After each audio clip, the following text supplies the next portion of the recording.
Hello and welcome, and thank you all for joining us again on the PwC Leadership Exchange. We're recording this on the 30th of October, and things may have changed by the time you listen to this webcast.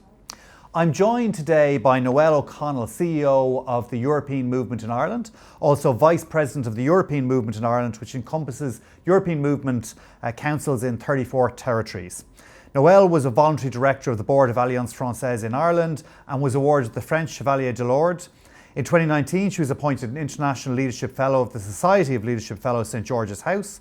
She's a member of the Institute of Directors, the CIPD, and is a Fellow of the Irish Institute of Training and Development.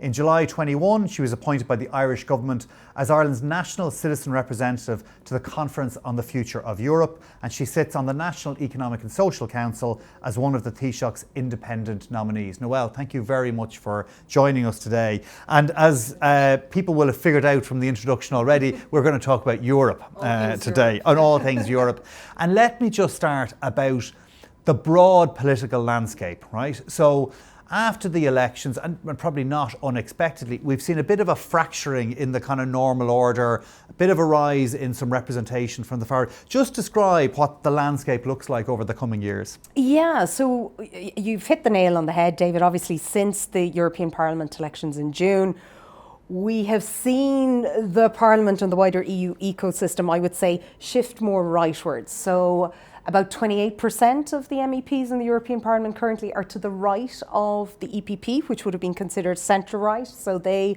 were the largest group, have the most seats in the current European Parliament mandate. Fine Gael is a member of the EPP.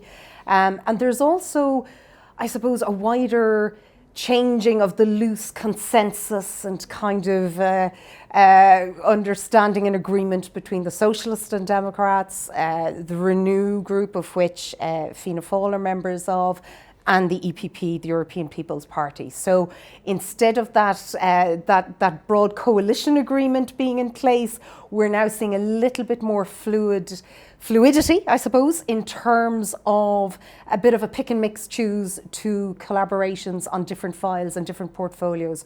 So what that means from a business perspective and a wider makeup, obviously we're entering into the hearings. By the time your listeners will be listening to this podcast, next week the European Commissioner hearings are kicking off. So you're going to see, I think, over the next European mandate, more right-wing, more fractured, more focus on domestic national issues across the wider ecosystem. A challenge in terms of getting consensus. I think we're going to be in a very fluid, geopolitically challenged environment against the backdrop of huge challenges globally. Yeah. And also, I think it is a brand new parliament. It is a brand new commission. People are finding their feet. We have a lot of first-time commissioners, first-time MEPs returning. So it's an interesting time. And I'll come to the commissioners and commissioner portfolios in a moment, but just to hold for a second on, because I think for a lot of us, we kind of grew up not thinking about the party representation in Europe, thinking about the Franco-German axis, and then back pre-Brexit, the kind of us, maybe the Brits and maybe the Nordic countries as a different dimension. Yeah. How important are the party groupings? Because it does seem that the Hungarians and the far right and the Danes seem to have more of a voice now than they used to. Party groupings are hugely important, right? Because they are, I suppose, the engine or they're the partners and the positions at growing and deciding on the agenda. So what that means is the more seats a party grouping has, the more positions of power, authority and influence.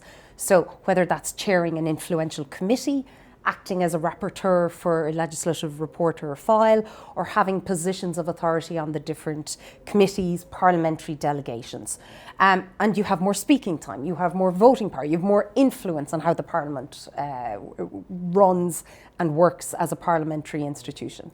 Okay, and that's very important for our listeners in terms of regulation and legislation and what's coming down the track. Absolutely. But let's talk about the commissioner portfolios, right? Yes. So at the time they were announced, there was mixed reaction, I think. I think maybe we were hoping for a more senior economic portfolio, but it's a tight race, right? Talk to me about where we've landed and how that means for Ireland Inc. Well, I would say, but from a European Movement Ireland and a European Movement International perspective, we are the longest established civil society organisation that's been working on Irish European affairs and ensuring that civil society has a voice. So for us, Commissioner-designate McGrath's portfolio on justice, rule of law, upholding democracy, consumer protection. Ideal. So we're obviously delighted and welcome the portfolio that it has. But I think it's a really, really important portfolio. I mean, it genuinely is. Commission President von der Leyen has significantly prioritised this. She's placed great store in it. And I think, obviously, when she was asked, about an economic or a business portfolio, she said she had 20 plus requests. So she can't give out 20 portfolios. So in terms of the commissioner portfolios, she had to look at balancing things like geography, gender, political grouping, and trying to get a solution that reflected everything. And I think, I know herself and Commissioner-designate McGrath had really good engagements. And of course, he being an accountant and all that, I've no doubt he'll play a blinder and hit the ground running, and he's already doing that at the moment. President von der Leyen didn't get to where she wants to on gender balance on the commissioner portfolios. It's better than it was at the start. Yeah. It's certainly better than it was at the start. Obviously, we would welcome always, a gender balance, but it's more than just gender. I think we need diversity, we need to look at inclusiveness, and we need to have a commission that reflects the I suppose the makeup of the 450 million EU citizens. So it's not a monolith, but look, it's great. We have Commission President von der Leyen. The President of the European Parliament, Roberta Metsola, is a woman, and the High Representative for Foreign Affairs, Callas, is also a woman, and arguably it will be a woman who will probably have the most influential portfolio, the Spanish Commissioner-designate Ribera, on competitiveness, and so. So I think, I think there's a good mix and a good balance for the Commission, but they've a tricky mandate ahead. And just let's look at the mandate, because I think as we've all digested, I think we've all started to appreciate what a pivotal role it plays, particularly in where von der Leyen wants to take it. Does it also put us into conflict? And I'm thinking of, it's not so long ago that the EU was rowing with Poland over independent judiciary. We've had lots of fights with Hungary over trying to get to consensus on a number of issues. And are we going to be in that rule of law piece in conflict with some of the other nations? I wouldn't see it as in conflict. I think we'll have a crucial role to play in avoiding and trying to mitigate and prevent those conflicts. But you're absolutely right. The Article 7 proceedings, fair and the dispersal of funds, and transparency and accountability, and respect for democracy and upholding of rule of law are hugely important values on which the EU is founded on. And Commissioner-designate McGrath is going to be the commissioner tasked with the responsibility of ensuring and maintaining those. And so obviously the commissionerships are very public and very announced and have to go through all the hearing and all. Underneath the covers, there's also Irish staff being dispersed across other portfolios, and that's probably a kind of a hidden soft power that we don't probably realise. Is there anything kind of significant happening there? Oh gosh, nothing that I can comment on publicly in a podcast. You'd be getting me into trouble. But no, absolutely. Look, it's fair to say that every 5 years after a Parliament election and a new commission, there's always a reshuffle. It's a bit like people putting their CVs and job applications and putting their hands up, which is great. And Irish staff, Irish candidates are really highly regarded for our ability to work and build consensus, for compromise, networking, relationship management. All of these are key portfolios, and I have no doubt, I've no doubt you'll see lots of Irish people in influential roles amongst the different cabinets. But we actually, and it's something that I think we shouldn't lose sight of, David, if I may, we have so many senior leading Irish people at the helm of so many different institutions. We'll take Dr. Sharon McGuinness, the European Chemical Agency in Helsinki, Emily O'Reilly, the European Ombudsman. Yes. Emer Cook, the head of the European Medicines Agency. I could go on and on and on, you know, and I think a big part of the work that we're doing, and hopefully, if I can, I'd encourage, you know, PwC staff or clients, but to consider the different institutions in terms of work experience. Yes. And it's really important for Ireland to continue to have a presence and a voice. So that's a big part of what we're doing, and we welcome the Irish government's initiative to encourage more Irish graduates to consider working in the EU institutions. Absolutely, and very valuable for all of us. So that puts a position on the Parliament, the Commission, and even kind of obliquely some of the staffing, right? Right. So once we've got all that in place and all that settles over the coming weeks, let's talk about, for our listeners and our viewers, what that'll mean for the agenda. And I'm thinking about things that our business listeners will hear about, things like cap reform, things like the Green Deal. Where is that position? What does the agenda look like for business over the next number of years? Yeah, look, it's probably no exaggeration to say that green has become clean is the phraseology and the terminology, notwithstanding that the climate change and the green agenda is arguably one of the most existential challenges facing us all and facing business.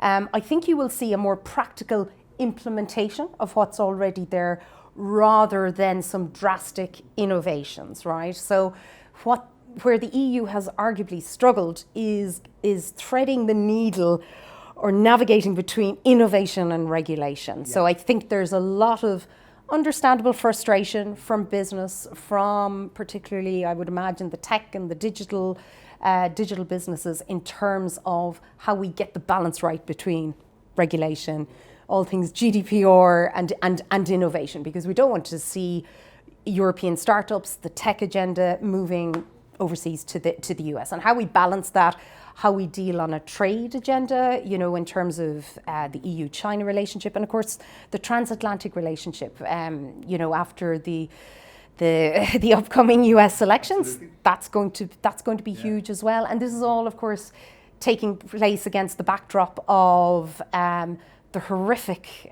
situation that on our eastern border in Ukraine and in Israel, in Gaza and the Middle East. So I think you're going to see greater focus on defence, on security, competitiveness and resilience are really, really the buzzwords that we're hearing on the ground in Brussels at the moment. And that's a big focus from the Commission perspective. How that will translate into legislation and policy is going to be key. But I think there's a real understanding that the EU has to up its game in terms of defence and cybersecurity and all, you know. So I'll come back to that in a moment, but just I want to just look at trade for a second, right? Course. Because it does look like no matter who ends up in the White House, yes. That there will be increased trade protectionism, right? The extreme will be to whatever degree, depending on who's in, but it looks like there'll be an increase there. And I think while Ireland has done very well off the 450 million consumers of the EU, we also need to export. And then I look at an EU that wants to re-onshore a lot, wants to, both for two reasons. One is for security of supply, yes. But also things like the carbon border adjustment mechanism, right? So I worry about the reciprocal when we're trying to push product out to the Far East, when we're trying to push product out to the Middle East or South. What does trade look like over the next number of years? Yeah, I think it's with the billion or trillion dollar question, or euro question, should I say. I think you're going to see an increased focus on strategic autonomy and how the EU competitively looks to be more resilient. I mean, I think we learned a lot from the COVID pandemic. The CHIPS Act, you know, all things, we're seeing a lot of discussion on even, you know, EVs, tariffs. Yes. So it is going to, I think, take a little bit of time to what I would call settle down, right? Yeah. So we have to see how the new Commission, probably in the new year, beds in, how the Parliament will bed in. And let's not forget as well, people always kind of forget a little bit about the European Council and the leaders, right? Yeah. There's a significant portion of those prime ministers and leaders sitting around the table who have a far right element to their coalition or members of what would be considered, you know, further right parties. So that is going to affect the engagement and the trilogue process between all the institutions. So, it's going to take a little bit of adjustment is what I would say, but I do think you're going to see more focus on protectionism, on the EU having to be more strategic on how we look at all that. And for Ireland, as you said, exactly, as a small open economy, we'll have to increasingly continue to be agile, work with like-minded countries and build alliances. But I think it's definitely going to be more challenging. It's an interesting dynamic because if you think about it, we're going to start in January with a newly formed commission in Parliament, or relatively new. We'll have a new incumbent in the White House, right? One way or the other, Biden will be gone and we'll have somebody new. Yes. We'll have a stable government in the UK with a majority for Labour that should allow as a key trading partner. Yes. We'll also have a new government here. So it'll be a new agenda setting out for a number of years. Yeah. So can I go back to security and defence? Sure. Because it's probably not, if I was doing this podcast 3 years ago for an Irish business audience, it wouldn't have even registered as an issue, right? And I think, you touched on COVID. I think COVID taught us about security, or the insecurity of our supply chains. Yes. I think Ukraine gave us a real shock on both energy and food prices. Yeah. And then the situation in the Middle East, right? Yeah. And the really appalling kind of human situation, yes. But also the complexity that has kind of rifted in global politics, the risk to a wider conflagration in the Middle East. Just how, for business people out there, what's the role of the EU? Because I'm not sure Irish people immediately jump to security on the EU. What's the role of the EU in helping with that? Well, I fear that I would be still here talking to you on your podcast and you'd be having to kick me out. But security and defence, I think, is really going to have to assume it's gone from being strategic to being existential now, right? And I think Ireland is an outlier. Look, being quite frank about it, when I talk to any of my international colleagues from either the Balkans or the Baltics, even for them, Brexit, obviously we look at it through a very much an Irish prism, but for them, they saw Brexit as the loss of the UK in terms of security and defence, so that historical challenge of having a larger neighbour next door, in terms of the Russian influence as we have seen, is something that probably isn't as understood and appreciated here in Ireland as it should be. From a business perspective, the EU recognises belatedly, as it has acknowledged, that it probably didn't listen to the concerns and worries and fears of the countries in Eastern Europe who had this experience and kind of were warning about it for quite a while. And I think, there's going to be a commissioner with responsibility for defence. You're going to see the Draghi report talked about defence and innovation. You're going to see a huge focus now on security, defence and procurement, all things, PESCO, we're already involved in that, and how this plays out in practical terms, in terms of the reconstruction, what's going to happen in Ukraine. Yeah. So for me, security and defence is really going to move up the agenda, and I think from a business perspective, it's something that I would be saying to your clients to be really looking at and being very aware of it. Yeah, I don't think business leaders realise how much we rely on other benevolent countries to help us with security, and I also don't think they realise how many state actors are involved in cyber attacks, right? And for industrial espionage and a whole bunch of different reasons. Well, over 70% of Western Europe's cable traffic is from the southwest coast, not too far from here. So I think from an Irish perspective, we cannot afford to be complacent on this issue. And I do think that recognition is slowly there. As part of our work, we poll and track survey and sentiment every year. And we've seen people now, at 56% of people saying that Ireland should be part of increased security and defence cooperation at an EU level. So obviously respecting military neutral, but we have to ensure that we can protect supply chains, and in order to be politically neutral, we have to be able to defend that neutrality. So that was a whistle stop across a load. We talked on security, we talked on supply chains, we talked on the rise of the far right. We covered a lot. How How should our clients keep on top of this? What should they do to kind of keep themselves abreast of all this? Well, obviously, I would say my first port of call and key strategic takeaway would be to join as a member of European Movement Ireland, where you get all the relevant insights and up-to-date and explainers on all things EU. So we try to break it down and make it digestible and understandable, and also offer key intelligence and insights on the wider EU developments.